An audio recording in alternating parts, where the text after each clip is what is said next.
Gourmet Farms is accredited by the Department of Agriculture to conduct a workshop about planting and care of agarwood.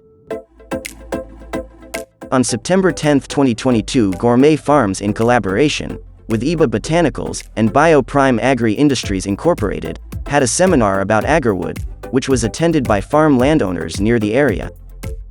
Agarwood is known in the Philippines as lapnisan and considered to be the most expensive wood in the world. It is a non-timber type of wood that is used for its sap or resin, which is used in the perfume and scents industry. The tree is very rare and is found in the deepest parts of the jungles of Southeast Asia, including the Philippines. Together with BioPrime, it will stimulate the growth of the plant and life in the soil. This has a dramatic effect on increasing yield and growth rates, and can lead to reduced harvest timeframes.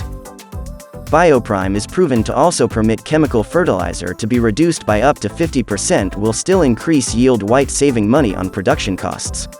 The said event is a success.